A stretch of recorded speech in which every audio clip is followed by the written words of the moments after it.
Everybody ready to roll with our first speaker? Yeah. Really? Yes. Okay. Thank you so much.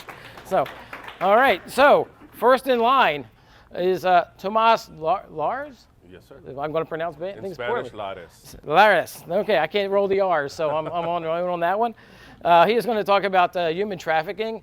I'm not going to really get into details because that's your presentation. But I do want to thank some speakers first. Of course, Kenny Communications. I want to thank you, or sponsors, not speakers. Hopefully it's on here. Technical difficulty? Okay, and come on, you can do it. There we go. Thank you so much, appreciate it.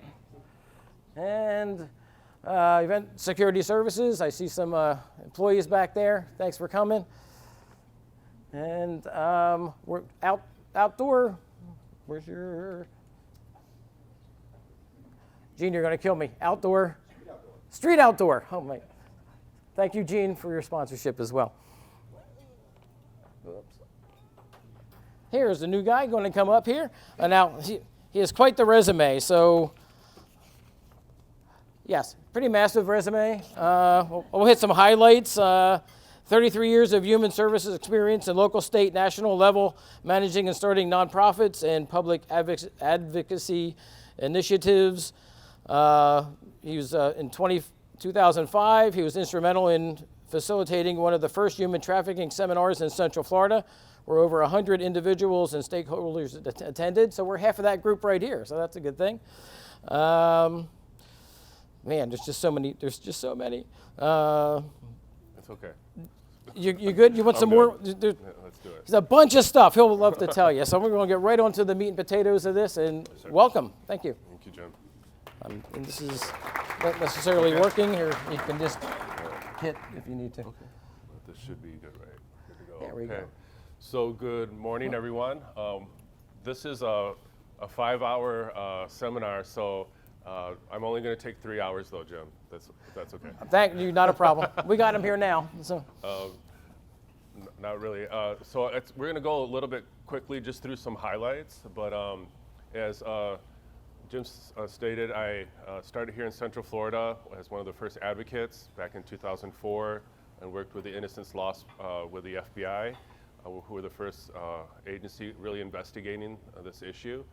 And long story short, started in 2007 the Central Florida Human Trafficking Task Force that we have now, and then Osceola joined quickly those efforts, and we recently just all came back together, and so I'm going to tell you how to get involved at the end of the presentation. So today we're just going to look at some of the faces. Many of you have had training already on human trafficking, the scope of the problem, the recruiting and grooming methods that we're seeing here in Central Florida, the buyers and traffickers, the impact on the hospitality industry, and then how we can get involved. So there wouldn't be human trafficking, right, if there wasn't a demand. That's really the bottom line. I always say, what's the root of the bad fruit? And so the root is really demand. It's not even sex or anything like that. It's really greed, right? Just like the drug trafficking and other organized crime. And so you see that the recruitment starts, which we'll get into a little bit today. Then there's the recovery by law enforcement, our law enforcement partners. Here in Osceola County, I work with Detective Atkins and on various cases. Then there's the healing. Hopefully they get to a safe house, they're out of harm's way. Justice, that we're working on that more and more so that these traffickers, these bad actors, there's justice for the survivors. And then the post-care. So what it looks like? What does human trafficking look like in our backyard? I know many maybe saw the Sound of Freedom movie recently this summer, and we were so grateful, just like the movie Taken, that brought just mass awareness. But that kind of trafficking, where somebody's taken or abducted, is really a small percentage of what we're seeing here in Central Florida. The majority, as you're going to see, are being lured. They think somebody's their boyfriend. They end up somehow getting into force, escorting or sex work or stripping or other things. And so then they get the trafficker, the pimp, becomes their daddy, becomes the one who is exploiting them. That's what it really mostly looks like here in Central Florida. Are people abducted and taken? Yes, but it's a very small percentage. We're going to see the three elements of trafficking, and this is all based on the Florida statute, which we'll go through a little bit, but the TVPA, the Trafficking Victims Protection Act, the act, the means, and the purpose. So what is done? So we see recruitment, transportation, transfer, harboring, receipt of person. So I want to just, the harboring. I had the privilege of being a part of advocating the state of Florida to create training for the hotel and lodging industry. And as that passed, became effective July 1st, 2019, and then was subcontracted to create the training for our state. And so that harboring is significant, right? So whether it's in a residence or in a public lodging, the traffickers need somewhere to sell their product, their merchandise. Also the means, how is it done? So under the law, the federal and the state, force, fraud, and coercion are the key words for adults. But children or teens, you don't have to prove that. A child cannot consent to be a sex worker or a prostitute. So it's automatically they're a victim of trafficking if they're being sold. So you see that a lot of times there's exchange of giving payments or something of value. We have a lot of cases where they just wanted food or somewhere to sleep. Maybe they were a runaway, right? They came to Florida and they had nowhere to sleep or eat, and they were recruited into human trafficking. The purpose, why is it done? So the purpose, exploitation, again, and we're gonna go into what that looks like specifically. So the layman's term of human trafficking is the commercial exploitation of an individual for profit, right? That's basically what it is. And it distincts it from domestic violence, sexual assault, and child abuse, right? So we know that all those different exploitations and abuses exist, but it's different from those because there's a commercial exchange, right? Somebody's profiting from abusing, exploiting that person.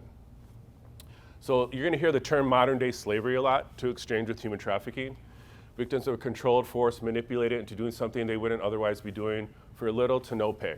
So we're gonna talk about sex and labor trafficking as well. Here's the heat map. Look at Florida. These are the calls coming into the National Human Trafficking Hotline daily. Right, so we have kind of that perfect storm here in Central Florida, right? Population explosion, our tourism, our transient. I'm from up north. I just was visiting my parents for the Labor Day holiday. Everybody lives on the same street. You know, they have the car parked the same place. Everything's the same from me going to high school, right? That's not like that here in Central Florida. You don't know who your neighbor may be, right? Somebody's moving, there's a new street going up over here, a new building, literally. And so sometimes it's hard to keep track of like other cities in the United States.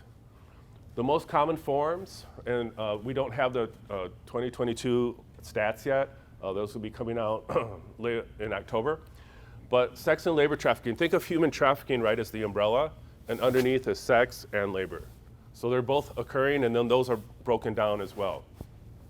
The nationwide, in that year, there was 50,123 in Florida, being the number 3 state of the calls and cases was 2,894. So these are the different forms, the faces. So there's forced pornography. So a lot of people, even during the pandemic, got into maybe OnlyFans or started doing porn to make money. So we're not talking about when they independently do it, that's called sex work, right? Independent. It's still illegal, by the way. Some people don't think it is. But there's these traffickers and pimps remember, they're wanting to exploit, right? Wanting to just really make a lot of money. And so a lot of these individuals, unfortunately, get caught up in a trafficking ring. Sextortion, you're gonna be hearing more about that. That's basically extortion, right? Blackmail. So there's a big case against Twitter here in Central Florida. Lisa Haba from the Haba Law Firm her clients were 2 14-year-old boys here in our community who went on Snapchat. They thought they were talking to a 14-year-old girl on Snapchat, and there was a girl, but she was with a trafficking ring, and she said, you know, I'll show you my breasts if you show me, blah, blah, blah. Long story short, she had them doing stuff to each other. They didn't identify as gay. 2 years later, they're 16, one of them walks into the school, and someone says, I saw you on the Twitter porn last night. And he said, what? Haven't done that. It was that video from Snapchat. And it got uploaded. What they do is they sell them then to porn sites or to put them to make money. So these two 16-year-old boys are humiliated. One of them's suicidal. They have to bring him home. Long story short, the mom calls Twitter, take this down now. He's a minor. They said, how do you prove it? She had to send his birth certificate, his school ID. Okay, so he's a minor, he's your son. We have to investigate to see if this really violates Twitter's policy. So 9 days later, 167,000 people viewed it, including the entire school. Their lives are ruined. And so sextortion's happening because in that case, their stuff was used, but in many cases we're seeing, they'll say, send me money or else I'm sending this to all your family and friends on social media. So we're gonna see more and more cases of this happening. That's why we tell the kids, stop sharing inappropriate videos and pictures. Forced prostitution, right, again, kind of like the forced pornography. Domestic minor sex trafficking, I mentioned. And you're gonna be hearing a lot more about CSAM, child sexual abuse material. We used to call it child pornography, but that doesn't go together again like child prostitute, that doesn't make sense. So now they call it child sexual abuse. During the pandemic, this skyrocketed of kids, again, sending inappropriate videos and that. So you're gonna see the report in a little bit. Survival sex, I mentioned that. Somebody just starting to survive. Parents selling their child for drugs. This is big. We have survivors that, one of the survivors was sold at 11 years old. Her mom was selling her $10 for heroin. Illicit massage parlors, right? Those, we call them in plain sight brothels all over Central Florida. Labor trafficking, you don't hear a lot about this. I think, you know, maybe in the media it's not sexy enough, but this is occurring too.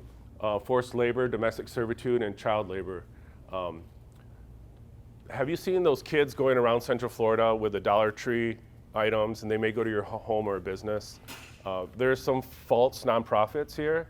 They've gone under Teens Against Drugs, Tenacious Teens, the Victory Club of America, and they have been investigated by FDLE, FBI.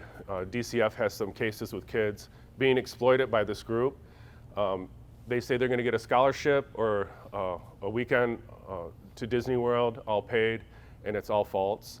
They're having these kids sell these dollar store items for donations, so they may get hundreds of dollars every time they go out, and they don't get the money.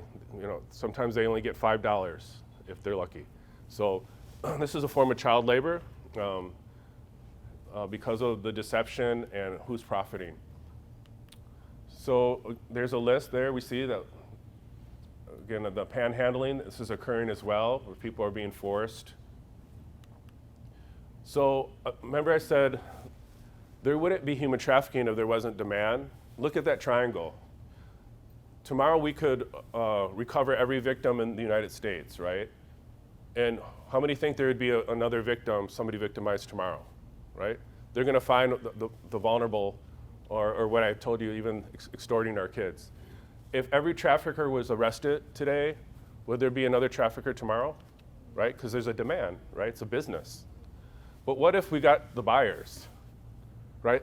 Why is it that the victim is usually arrested and re-victimized and now has a record and becomes felony after the third time? The trafficker or pimp, you know, they use the middle people in our community. So we're lucky if we get to them, but the buyer, we know if there's a buyer for a minor, right, that they become a sex offender, but for 18 and over, that's something that we're gonna be working with the legislation on this year, is Texas did it. After the second time, it's a felony to buy. So you see here who's involved on both sides. Us here as first responders, advocates, and abolitionists. Scope of the problem, how big is it? So this grew during the pandemic. A lot of it has to do with the war in Ukraine and also what's happening on the southern border with just people not knowing, people exploiting people left and right. So there's 49.3 million slaves or trafficking victims in the world right now, and a lot through the internet too, which I'm going to talk about. Remember I told you about the images of kids, either inappropriate videos. Look at that, 88.3 last year. That's just what was reported. We know only a fraction gets reported. Florida's ranked 3rd in the nation of the calls, and Greater Orlando is 2nd in the state of Florida. Miami's 1st. $150 billion, right? So it's growing. It's a huge business, like compared to Amazon or Walmart or Apple. 4 stages: recruiting, grooming, trafficking, and immersion. And again, we have just a whole training on that, on how that occurs.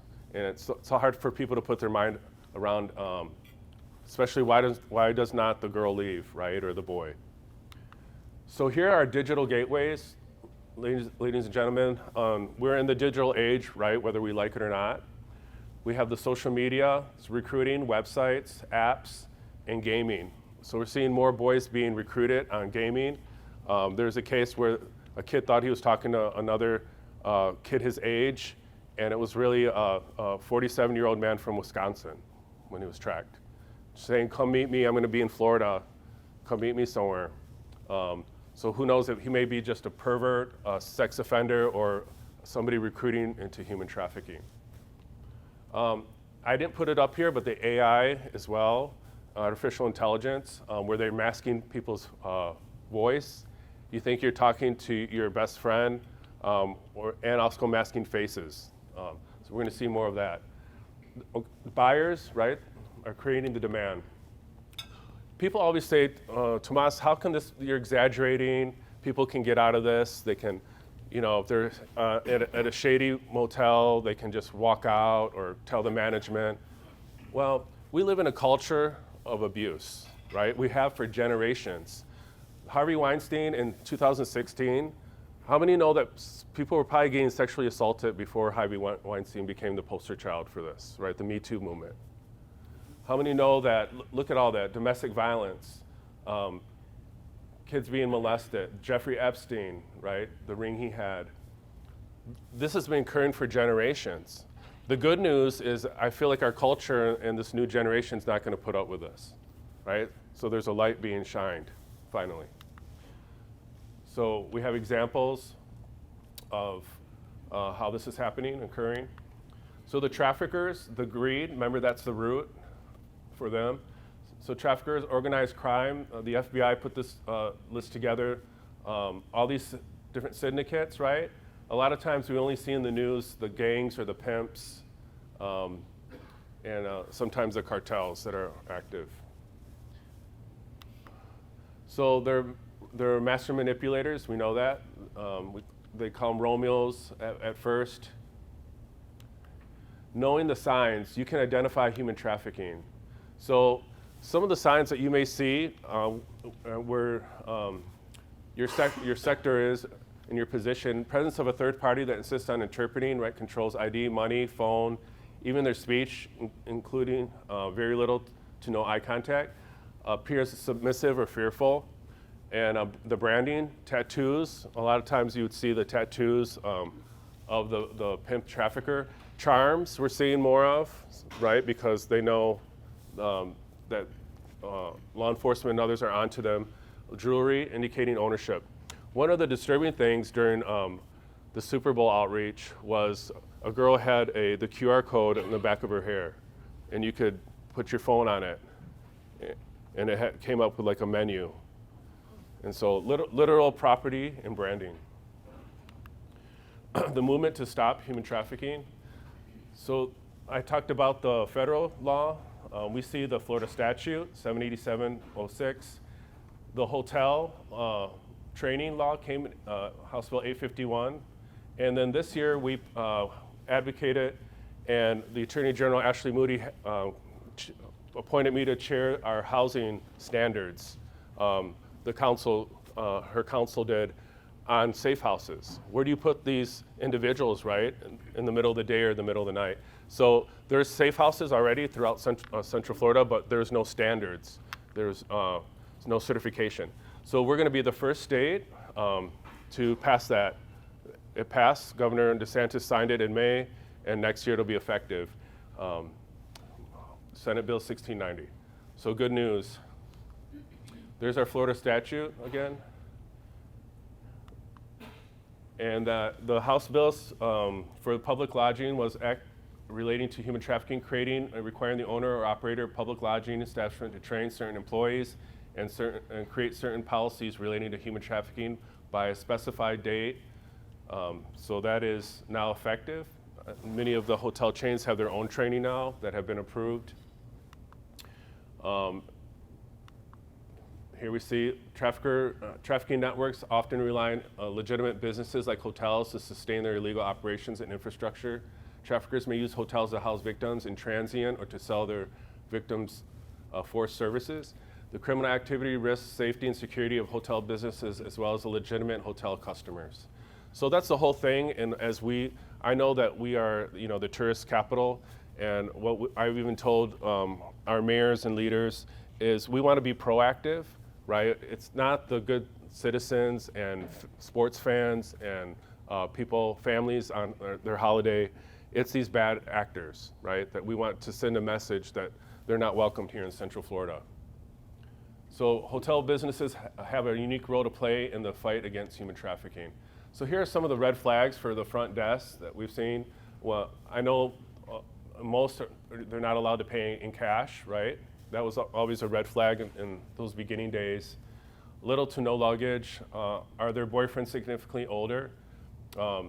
Women being checked in, they don't have their own ID, right? Because they're trying to control as much as possible. Women seem disoriented, disheveled, not in good health. Do the men and women seem to prevent the men and women, right? Because there's boys trafficked as well, from moving about freely. And multiple visitors, especially males visiting the same room throughout the day and night, right? That's a no-brainer, we know. Security, traffickers often smuggle victims and johns through a side door and will request a room near exits, so they don't have to pass front desks. Rooms are often being used by traffickers, typically have a lot of men coming and going, and sometimes have men congregating outside the door, the lobby, or the parking lot, right? So be aware of that. Traffickers use 2 rooms many times, we've seen. One is for the buyers to come, the johns, and the others for them kind of to set up headquarters of what they're doing. Housekeeping. So I mentioned front desk and housekeeping because that's what's required under the law. Those are the 2 sectors that have to be trained in the state of Florida, certified annually. Traffickers tend to deny maid services for days on end, keep the do not disturb sign up, may request lots of towels and sheets, right? That's just one red flag. Less likely to tidy up. Housekeeping may find a lot of condoms, other things. Watch out for large numbers of computers, right? Especially if they're putting them on websites. Do you remember the Backpage.com was one of the big ones? And then for businesses, we have the Tri-County Alliance, which is turning into the commission this fall. And there's my email. We are just trying to be active. The task force focuses on the direct service providers, and the Alliance or the commission is going to focus on businesses. We're creating a soft office at the Orlando Airport with Homeland Security and working with OPD as well.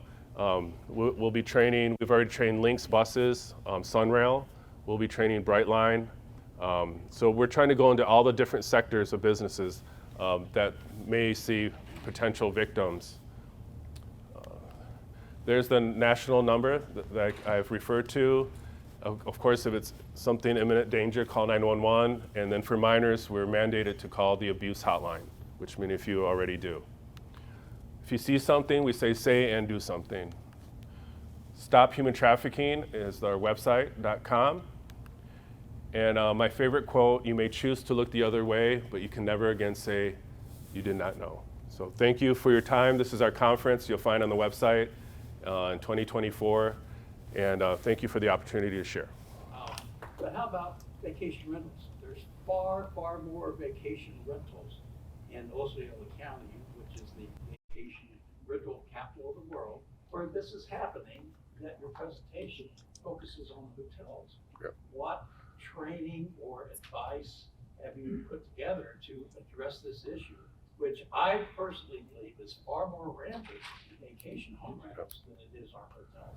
That is a great question, sir. And this is because it's what's under the law right now. So we've brought to the statewide council, and I will mention it again at our next meeting, that we need to, the Airbnb, the rentals, those other places, we know that it's occurring as well, and that we need to do something, some law needs to be created, like they did for the public lodging establishment as well. So right on point.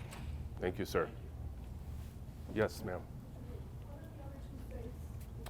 Oh, so California, Texas, Florida, New York, of the calls and that volume. All right. Yes, ma'am. I just wanted to mention that out front, we've got, in support of your efforts, we've got the DHS human trafficking versus smuggling cards, and also all that stuff that we brought in support of your Yes. chat. If anybody just Googles DHS Blue Campaign, all that stuff you can order for free and give to your workforce or neighbors or whomever to spread your message. Yeah. Thank you. I want to thank our partners with DHS, HSI, TSA, are part of all of our Tri-County Alliance for being here as well and your support. So please grab that material when you leave. Thank you. Anyone else? I'll be available later as well. Okay. Thanks Thank you again, again. Jim.